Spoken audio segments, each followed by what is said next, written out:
Dito may project na naman tayo dito no wardrobe closet. Ayan. At dito bago ko putulin yung left and right panel niya, ay papasin nyo nga dyan, inisang hiwa ko lang gagawin ko dito para sure tayo na isa lang kalabasan na sukat ng ating left and right panel ng ating wardrobe cabinet. Pinagpatong ko yung dalawang panel niya.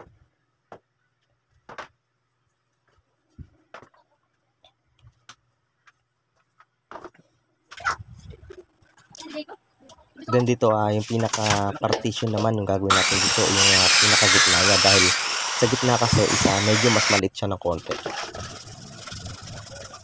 Make sure lang din na dapat nakasiskwala talaga yung ating pagkakat para hindi tayo mahirapan sa paglagay ng mga pintuan niya. Lalo pag inset na yung door na gagawin natin, napakaselan nun. Kaya dapat talaga na make sure talaga tayo na nakaskwala yung ating mga piece.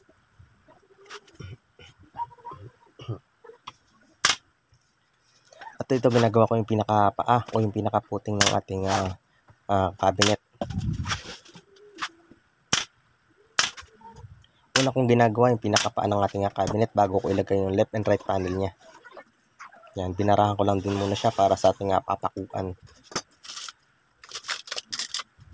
Ang diskarte ko sa pagpako na to, isa medyo naka-diretso, tagilid. Ayan, papasin nakatagilid siya.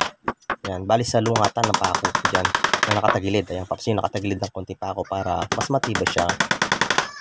Unlike yung puro diretso lang, mas madali siya mahugot kapag ganon.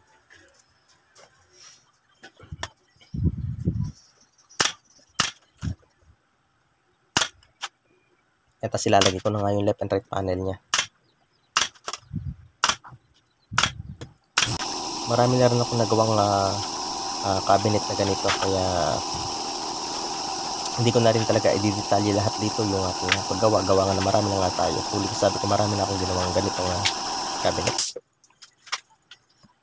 Ito yung center niya, kung papasin nyo nga yan yung pinaka-center na partition niya. Yan yung nilagay ko dyan bilang pang niya, pang sukat din natin sa left and right panel. Yan yung ginawa. Kasi lalagay ko pinakataas niya, yan yung ginawa ko. Ayan, nilipat ko na ulit siya. Yan yung ilalagay natin mamaya sa may gitna. Kaya sigurado tayo na iisa magiging sukat ng ating wardrobe. Ayan.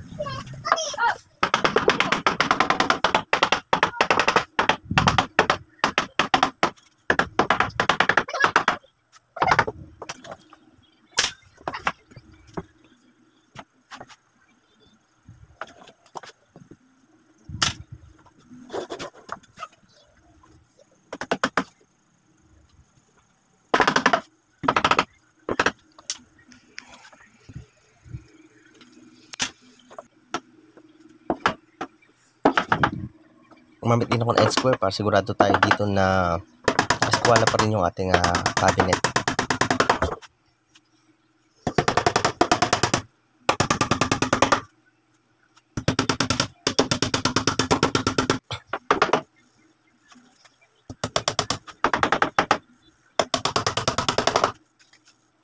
Bali, ang sukat nga pala ng cabinet natin na ginagawa na to is 6x5 o 6x4.5.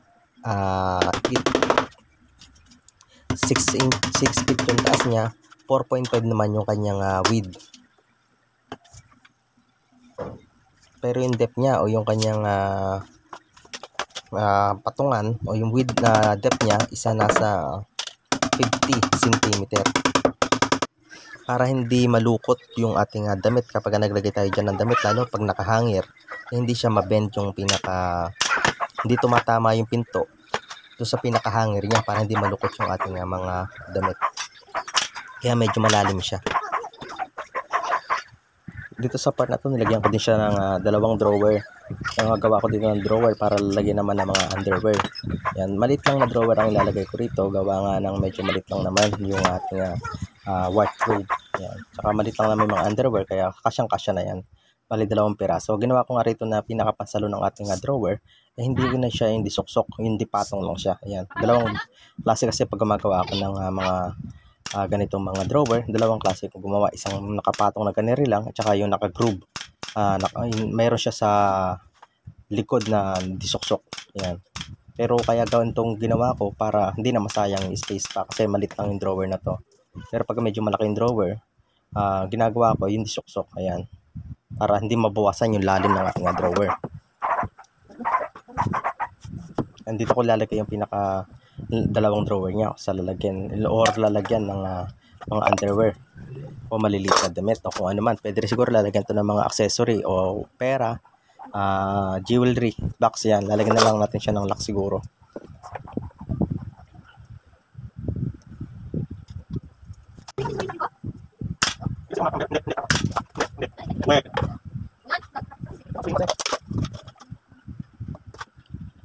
Gumamit ako dito ng black screw para dito sa ating panglagay sa drawer. Ginamit ako siya ng 1 1/4 na black screw para hindi lumusot sa kabilang side yung black screw natin. Yung 1 1/4 sakto lang sa dalawang plyboard yan, hindi siya lulusot. Yan, bali ganyan, dalawang yan.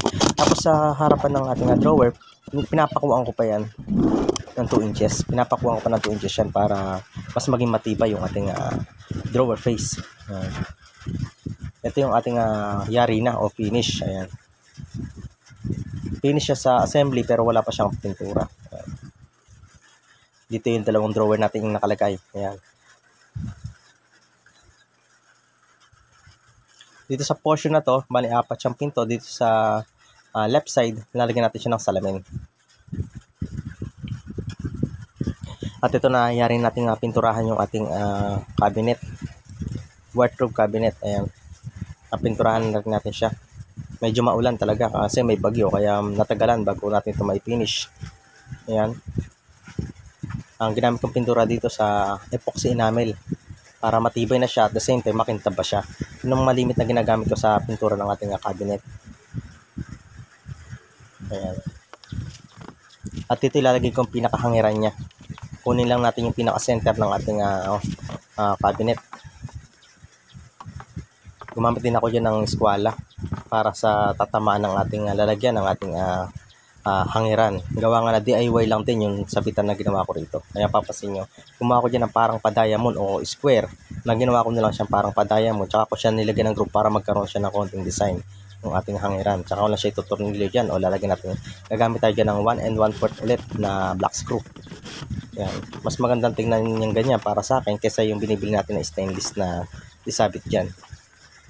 Sa pinakatubo niyan, manipis lang yung tubo niyan pero mainam siya kasi nga gawa nga na hindi siya basta-basta kinakalawang. Nilalagyan ko na lang ng kahoy yung pinakaloob niya. Sinusuksukan ko ng kahoy para mas maging matibay yung ating hangiran. Para kahit medyo maparami ka ng lagay ng hanger, okay na okay pa rin siya. At ito na nga yung ating finished product ng ating wardrobe cabinet. Bali 8 doors siya, then 2 drawers. Ayan.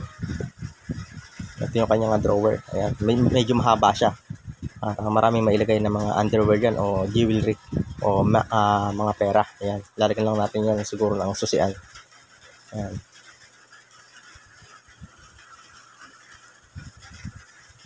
Yan na yung kanyang finished product. Ayan. Dito yung hangiran. Bali, pati yung kabila na to is hangiran din siya. Yung may salamin na to, hangiran din to. Yan yung kanyang salamin. Almost half body mirror siya. Yan, hangiran din tong part na to. Tapos patungan sa ilalim. Yan, ganyan lang yung ating simple wardrobe drawer. Yan, thanks for watching. Bati mo na rin.